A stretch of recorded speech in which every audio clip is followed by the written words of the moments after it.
Movie के शुरुआत में एलेक्स, रूबी, मोरोशन कपिल को दिखाया जाता है और दोनों ही हॉस्पिटल में उदास बैठे रहते हैं। वो चाहते हैं कि उनके यहाँ कोई बच्चा पैदा हो, लेकिन उनकी ये ख्वाहिश पूरी नहीं हो पा रही थी। जब उन दोनों की रिपोर्ट नॉर्मल आती है तो डॉक्टर को कुछ समझ नहीं आता और वह कहता है कि यह किसी सदमे के कारण गर्भ धारण नहीं कर पा रही है, इसलिए उन्हें वह स्ट्रेस छोड़कर खुश रहने की सलाह देता है। लेकिन खुशी तो उनकी जिंदगी से काफी दूर जा चुकी थी। रात को रूबी एलेक्स से कहती है क्यों ना वह बच्चा अनाथ आश्रम से गोद ले ले और उन्हें वह अनाथ आश्रम का कार्ड दिखाती है जिसे कोई हॉस्पिटल में उसके पास रखकर चला गया था। लेकिन एलेक्स इस बात के लिए बिल्कुल भी तैयार नहीं था और उसे लगता था कि दूसरे बच्चे को वह इतना प्यार ना दे पाए। रूबी की खुशी के लिए वह अनाथ आश्रम उसे लेकर पहुंच जाता है और एप्लीकेशन फॉर्म भरने के बाद उसे आश्रम की जो इंचार्ज होती है एलन से मिलते हैं और वह कहती हैं कि उनका कोई और बच्चा तो नहीं है।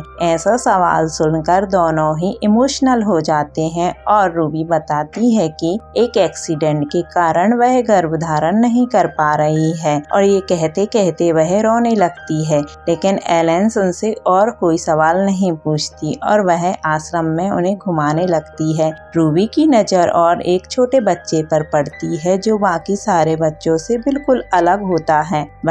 उसने सेल्समैन के जैसे कपड़े पहन रखे हैं और सर पर एक गोल्ड हेड लगा रखा है। रूबी को देखकर वह मुस्कुराने लगता है और एलेक्स कहती है कि उनके सारे बच्चे स्पेशल हैं और उन्हें वह स्पेशल घरों में ही भेजते हैं। वह कहती है कि गोद लेने की प्रक्रिया में थोड़ा सा वक्त ज्यादा लग सकता है। वह दोनों घर जाने लगते हैं और वहीं बच्चा खिड़की से उन लोगों को देखने लगता है और वह हाथ हिलाने लगता है। रूबी भी उसकी तरफ देखकर हाथ हिलाने लगती है और वह दोनों अपने अपने काम पर चले जाते हैं। एलेक्स खिलौना बनाने वाली कंपनी का मालिक होता है, लेकिन कुछ सालों से उसके खिलौनों की डिमांड मार्केट में कुछ कम हो गई है। इस वजह से वह बैंक से लोन लेकर फैक्ट्री जैसे तैसे चला रहा होता है। बड़ी मुश्किलों से अपने वर्करों को सैलरी दे पा रहा होता है। वहीं रूबी अपना स्टोर चलाती है और उसने कुछ किताबें भी लिखी हैं, लेकिन कुछ सालों से उसने लिखना छोड़ दिया है। आज वह जल्दी स्टोर बंद कर घर जल्दी वापस आ जाती है। उसके दरवाजे पर लॉक होती है। वह दरवाजा खुलता है तो हैरान रह जाती है। ये वही लड़का होता है जो अनाथ आश्रम में उसे देखकर मुस्कुरा रहा था। रूबी के हाथ में एक फॉर्म देता है और वह अपना नाम इलाही बताता है और कहता है आश्रम वालों ने उनकी एप्लीकेशन मंजूर कर ली है और मिसेस एलन ने उन्हें उनका बेटा बनाकर उनके घर रहने के लिए भेजा है। घर के अंदर जाकर वह उससे चाय मांगता है, लेकिन रूबी उसकी उम्र के हिसाब से उसे दूध पीने को देती है। इसके बाद टीवी पर वह कार्टून लगा देती है, लेकिन यह न्यूज की चैनल लगाने की जिद करता है। वह 7 साल का बच्चा होकर बड़ों के जैसे व्यवहार करता है तो बड़ों के जैसे उसकी ये हरकतें देखकर रूबी को कुछ समझ नहीं आता और वह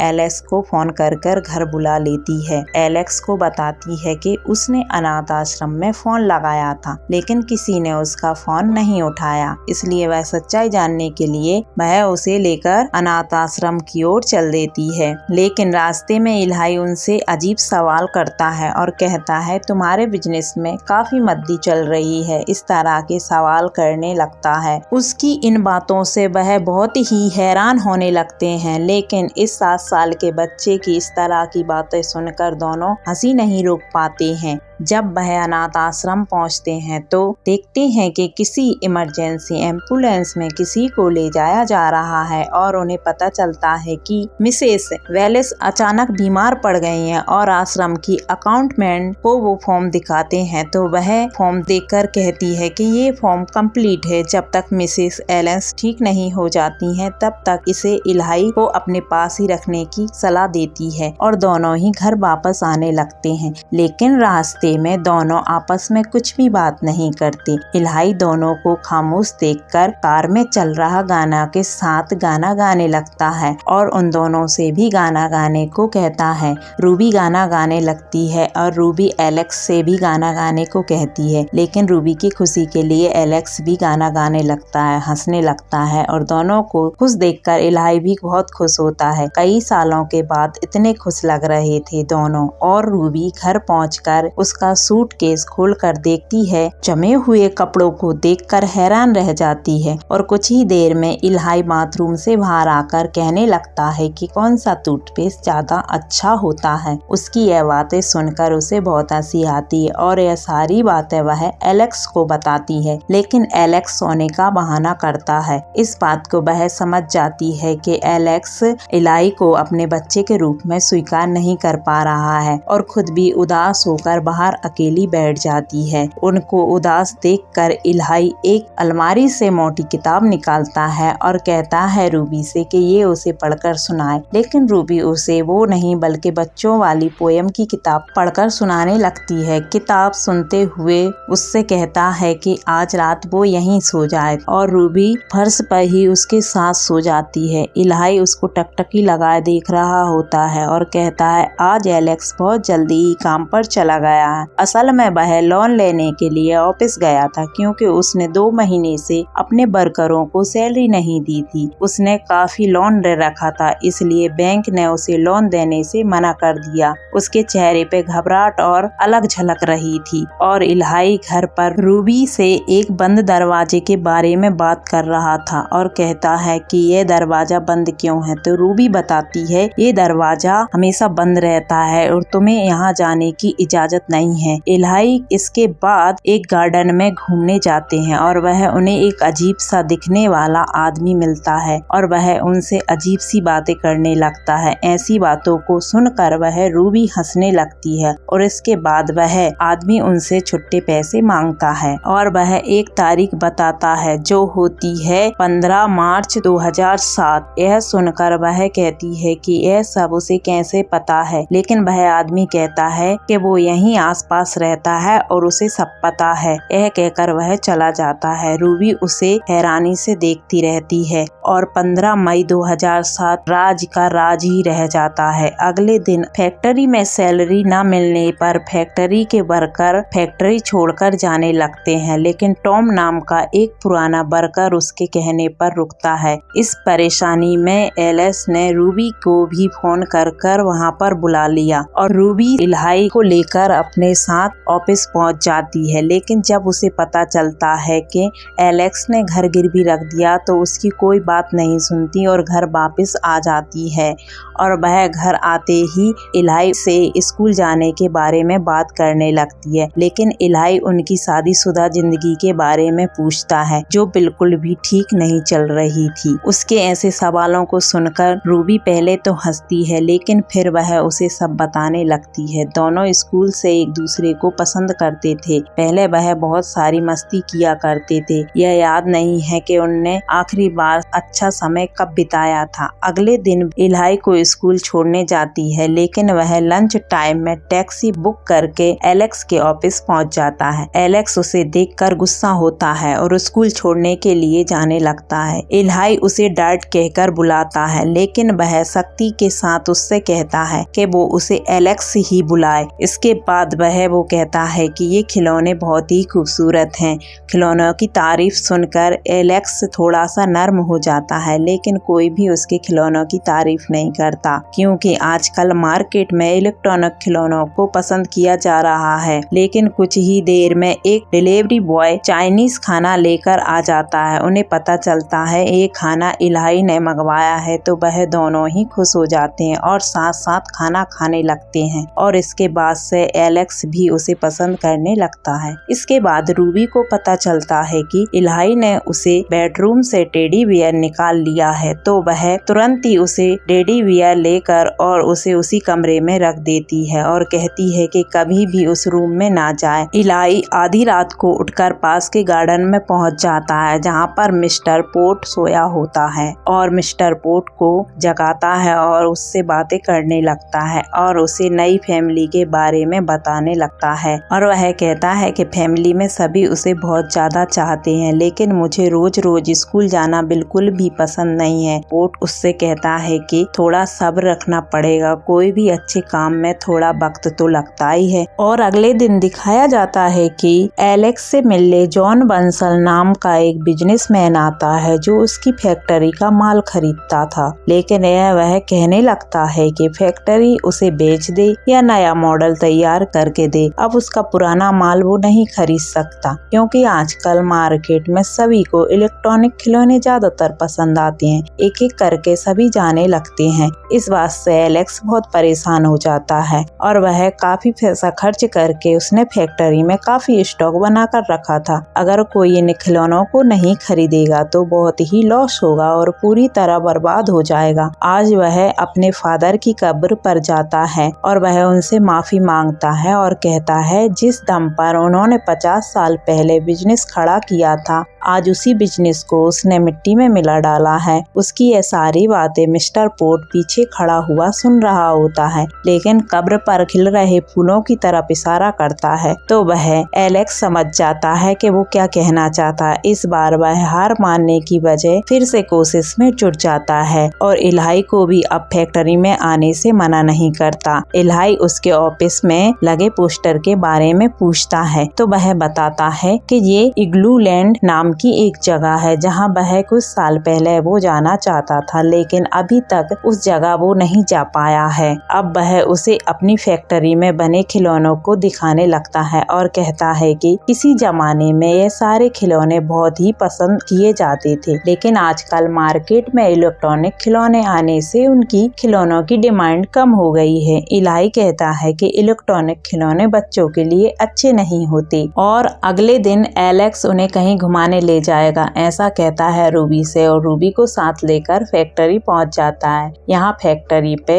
एलेक्स डेस्क पर सोया हुआ होता है और इस वजह से वह कोई बहाना नहीं बना पाता और उन्हें घुमाने ले जाना ही पड़ता है। और इलाही अभी तक उन्हें ये नहीं बताता कि वो लोग जा कहाँ रहे हैं। ऑनलाइन मैप पर देखते हुए उन्हें रास्ता बताता रहता है और एक जगह पहुँचकर उनको एहसास होता है कि वो उन्हें और कहीं नहीं बल्कि इलिगो लैंड लेकर आया है। और अंदर पहुँचकर इलाही एक छोटी ट्रेन की सवारी करता है और जोर देकर उन दोनों को भी बिठा लेता है। पहले तो एलेक्स ऐसे दिखाता है जैसे यहाँ आकर उसको बिल्कुल भी अच्छा ना लग रहा हो, लेकिन वह अपने आप को कब तक रोक पाता और उनके साथ स्कूटर की रेस लगाते हुए जोर से चिल्लाता है। रेस के बाद इलाही को जब अपना ड्राइविंग लाइसेंस मिलता है तो वो दोनों भी अपना ड्राइविंग लाइसेंस मांगने लगते हैं। अब इलाही के साथ काफी मस्ती करने के बाद वो दोनों आइसक्रीम खाते हैं और आखिर में वो सब रोलिंग स्केटिंग करते हैं और इसके बाद वो घर आ जाते हैं। तो इलाही अब एलेक्स से कहानी सुनाने के लिए कहता है। आज एलेक्स भी उसे अच्छे फादर की तरह पूरी दिलचस्पी से एक अच्छी कहानी सुनाता है। इसके बाद वो रूबी के पास चला जाता है। इलाही आज बहुत खुश है और इसके बाद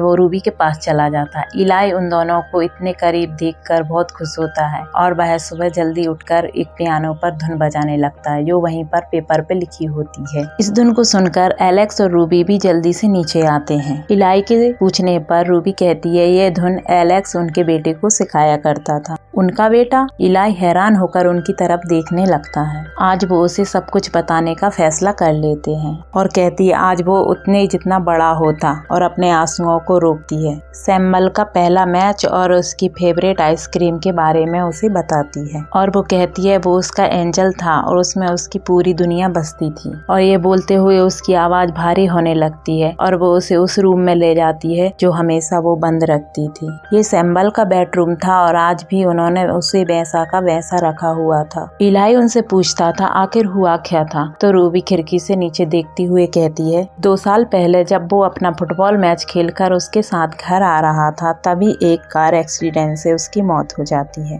और जिसके बाद उन दोनों की जिंदगी बिल्कुल भी पहले की जैसी नहीं रही और वो अपने साथ उसे सैम्बल की कब्र पे ले जाते हैं। और एलेक्स के हाथ में वही टेडी बियर होता है जिसके लिए रूबी ने इलाही को डांटा था और वो कहता है कि रोज रात सैम्बल इसे साथ लेके सोता था और उसे आज भी रोज सुबह उठकर ऐसा लगता है जैसे वो उसी कमरे में हो। ये बताते हुए एलेक्स टूट जाता है और रोते हुए कहता है कि उसे ऐसा लगता है जैसे उसके सीने में एक बड़ा सा छेद हो गया हो जो कभी नहीं भर सकता। इस तरह एलेक्स और रूबी जो दर्द अपने सीने में 2 साल से दबा कर जी रहे थे, आज वह एक दूसरे को गले लगाकर घंटों रोते रहते हैं और उनसे थोड़ी दूरी पर खड़ा होकर मिस्टर पोर्ट ये सब देख रहा होता है। अब घर पर रूबी एलेक्स से कहती है हमें उस कमरे की सफाई कर देनी चाहिए और एलेक्स भी गहरी सांस लेते हुए हामी भर देता है और रात को वो गार्डन में जाता है और जुगनियों को देखते हुए मिस्टर पोर्ट से मिलकर अच्छी तरह से बातें करता है और मिस्टर पोर्ट उससे पूछता है कि वो ईश्वर पर विश्वास करता है। एलेक्स कहता है वो उस पर कैसे विश्वास कर सकता है जो जिंदगियों को बर्बाद करता हो और पोर्ट कहता है ये कोई इम्तिहान हो और कुछ देर सोचने के बाद वह कहता है कि इंसानों की सबसे बड़ी प्रॉब्लम यही है कि वो अतीत में जीते हैं और भविष्य की चिंता करते रहते हैं। और वो कहता है यादों की भी अपनी जिंदगी में जगह होनी चाहिए लेकिन और खुश रह के अपने वर्तमान में उसी में जिंदगी जीना चाहिए, लेकिन खुश रहने के लिए अपने वर्तमान से जुड़कर उसी में जिंदगी जीना बहुत जरूरी है। मिस्टर पोर्ट की इन बातों का एलेक्स पर गहरा असर होता है और अगले दिन नाश्ते की टेबल पर उसका ही जिक्र करता रहता है और इलाही एक एशियन बॉल को खोलता और बंद करता है और कहता है मिस्टर पोर्ट एक मिस्ट्री बॉक्स की तरह है जिसके अंदर क्या है किसी को कुछ नहीं पता। यह सुनकर एलेक्स की आंखें चमक जाती हैं और वह कहता है कि मुझे एक आइडिया आया है और इलाही को लेकर फैक्ट्री पहुंच जाता है और वो फैक्ट्री पहुंचकर एक नया डिजाइन तैयार करने में लग जाता है। डिजाइन बनाकर वो हर बार इलाही को दिखाता है लेकिन इलाही उसकी सारी डिजाइनें फेल कर देता। आखिरकार इलाही को एक डिजाइन पसंद आ जाती है और एलेक्स उस डिजाइन से एक लकड़ी का बॉक्स तैयार करता है और जिसमें अपनी कंपनी के अलग अलग खिलौने पैक करता है। अब एलेक्स जॉन बर्नल सहित सभी बिजनेसमैन लोगों को फोन करके बताता है कि उसने एक नया प्रोडक्ट तैयार किया है जो उन्हें दिखाना चाहता है। अब वक्त आता है प्रेजेंटेशन का जिसमें उसका सबसे पुराना वर्कर टॉम भी उसका साथ देने के लिए आ जाता है। अब एलेक्स इलाही को प्रेजेंटेशन के लिए अंदर भेजता है और खुद बाहर खड़ा होकर यह सब देख रहा होता है। अब एक 7 साल के बच्चे को देखकर सारे बिजनेसमैन हंसने लगते हैं और इलाही पूरे विश्वास के साथ कहता है कि एलेक्स के कहने पे वह प्रदर्शन के लिए यहाँ आया है। ये कहते हुए उस बॉक्स से कपड़ा हटा देता है जिस बॉक्स के ऊपर क्वेश्चन मार्क के साथ मिस्ट्री बॉक्स लिखा होता है। उनमें से जॉन बर्नल्स कहता है इसमें कौन से खिलौने हैं, तो इलाही कहता है अगर उसने ये बता दिया तो इसे मिस्ट्री बॉक्स कौन कहेगा। जॉन को कुछ समझ नहीं आता और वहीं दूसरा बिजनेसमैन इलाही के पॉइंट को समझ जाता है और कहता है लोग इसके खिलौनों को देखे बिना ही इसे खरीदेंगे क्योंकि मिस्ट्री सबको पसंद है। आधे से ज्यादा खुशी तो उन्हें खरीदने और खोलने में ही मिल जाएगी। उनकी बात सुनकर जापानी बिजनेसमैन उन्हें 20,000 बॉक्स का ऑर्डर दे देता है और फिर एक एक कर सभी अपना ऑर्डर देने लगते हैं। इसके बाद एलेक्स भी अंदर आ जाता है और सभी उसके इस अनोखे काम के लिए उसकी तारीफ करने लगते हैं। एलेक्स आज बहुत खुश होता है और इस खुशी के मौके को अपनी फैमिली के साथ एंजॉय करता है। रात को फुटबॉल से खेलते हुए वो कहता है कि वो चाहे तो उसे डैड कहकर बुला सकता है। उसकी यह बात सुनकर रूबी और इलाही खुश हो जाते हैं और आज इलाही गार्डन में जाकर मिस्टर पोर्ट से फिर मिलता है और पोर्ट एलेक्स की कामयाबी की खबर होकर बहुत खुश होता है और फिर वो उसके कान में कुछ कहता है और इसके बाद तीनों गार्डन में आते हैं और मिस्टर पोर्ट को क्रिसमस डे पर इनवाइट करते हैं और क्रिसमस डे पे दिखाया जाता है कि मिस्ट्री बॉक्स को मार्केट में जबरदस्त कामयाबी मिल जाती है और बच्चों में इसकी दीवानगी सर चढ़कर बोलने लगती है। मार्केट की हाई डिमांड को पूरा करने में एलेक्स को कोई परेशानी नहीं होती क्योंकि उसे सिर्फ बॉक्स बनवाने पड़ते हैं। खिलौना का स्टॉक तो उसके पास पहले से ही पड़ा है। रात को मिस्टर पोर्ट उनके घर आता है और एलेक्स के कहने पर वह क्लीन शेव करके बाथरूम से बाहर निकलता है। अब वो सब साथ में डिनर करते हैं और एक गेम खेलकर काफी मस्ती करते हैं। उन सबको खुश देखकर मिस्टर पोर्ट भी बहुत खुश होता है। जब वो जाने लगता है तो रूबी उसके हाथ में कुछ पैसे थमा देती है। पोर्ट पैसे लेने से इनकार कर देता है लेकिन वो कहती है कि सड़कों पे जिंदगी गुजारने से पहले वो किसी का लाडला बेटा रहा होगा, उसका खुद का बच्चा भी तो हो सकता था। पोर्ट के जाने के बाद इलाही को वो अपने कमरे में सुलाने जाती है। आज वो उससे पूछता है कि वो एंजल पे विश्वास करती है लेकिन रूबी उसकी बात का कोई खास जवाब नहीं देती क्योंकि आज उसके दिमाग में कुछ और ही चल रहा होता है और वो एलेक्स के पास जाकर उसे एक गिफ्ट देती है। एलेक्स उसे खोल के देखता है तो वो कुछ और नहीं बल्कि उसका प्रेगनेंसी टेस्ट होता है जिसकी उन्होंने उम्मीद ही छोड़ रखी थी। मतलब वो माँ बनने वाली थी। इस खुशी से एलेक्स की खुशी का ठिकाना ही नहीं रहा और वो जूबी को अपने गले लगा लेता है। इस बात बात को वो इलाई को बताना चाहता है, लेकिन रूबी कहती है कि वह सो गया होगा। लेकिन उन्हें इस बात की बिल्कुल खबर नहीं थी कि वो काफी देर से ऊपर बैठकर उन्हें ही देख रहा था। अगले ही दिन एलेक्स ये गुड न्यूज सुनाने उसके कमरे में ऊपर जाता है, लेकिन वो वहाँ नहीं होता। उन दोनों के नाम एक लेटर पड़ा होता है। तभी अनाथ आश्रम से फोन आता है। अकाउंटेंट जेन बताती है कि मिसेस एलेंस ठीक होकर वापस आ गई हैं। फिर वो बताती है कि उनका वो लेटर उसने मिसेस एलेंस को दिखाया था, लेकिन इलाई नाम का कोई बच्चा उनके आश्रम में था ही नहीं। अब उस फॉर्म के ऊपर उस बच्चे की फोटो भी नहीं है। उसकी आवाज सुनकर रूबी के हाथ से कॉफी का गिलास छूटकर नीचे गिर जाता है और वो एक बॉक्स पर झपटती है। इसके बाद वो इलाई का मिनी ड्राइविंग लाइसेंस देखती है, जिस पर उसका फोटो नहीं होता है। अब उसे सब कुछ समझ में आने लगता है कि इलाई और मिस्टर पोर्ट इंसान के रूप में एंजल थे, जो उनकी बिखरी हुई जिंदगी में खुशियां लौटाने के लिए आए थे। और उसे याद आ जाता है कि हॉस्पिटल में अनाथ आश्रम का कार्ड रखने वाला कोई और नहीं बल्कि मिस्टर पोर्ट ही था।